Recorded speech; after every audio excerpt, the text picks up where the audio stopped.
پیشکفتنا تکنولوژیای اوروبوی دستکفت کوبه همی چینان فگریدای و حزدکن به دست خواه بینن لوران پیتویا جلان پیوندیدار و به تایبت حکومت هرما کردستان پتر خول اوی بابتی بکتا خودان جبر کو پیشکفتنا تکنولوژیای واتا پیشکفتنا ملتان اورول هولا زانکو نورو سمینارا کازانستی بو کلیجن زانستین کمپیوتری و تکنولوژیا پیزانینان هاتا ساخ کرن.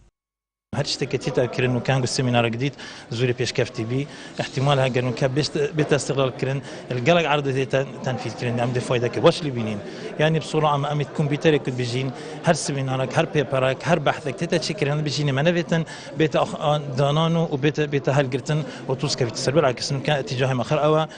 كسيك فايده لبنيتن كاسي كما تشدفتن ده فايده لبن اذا جامعات بيتا سنتر بيشك خصنا دولات خيري يعني بصوره عامه باجرا ماركتا بالنهايه مجتمع خدي بيشكبي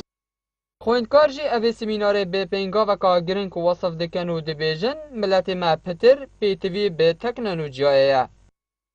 مجبر هندی اف سمینار زانستی که داوته ریکه بو سرکفنا قطابی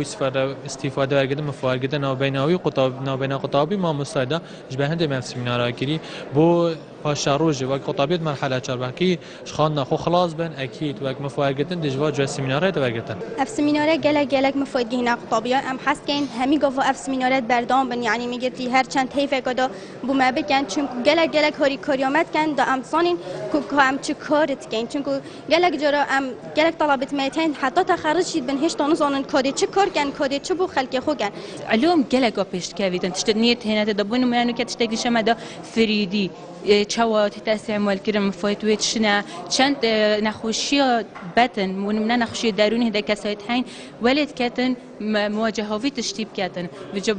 جرس منات بينم جلالك مهم اجار بقطابيا فايدة جيب بينن وشهمي يرخب دوی سردمی دا جبو هر ولاتکی پیشکفتنا تکنولوژی بو پیتوی کاسرکیا جانیو دوی بیاوی دا هرما کردستانه پینگاوین باش هاوتینه دا کومل بمل ولاتین جهانه این پیشکفتی سواری شمن دفرا پیشکفتنا تکنولوژی بن جدهو که بو بادینان ساد هاتی سامی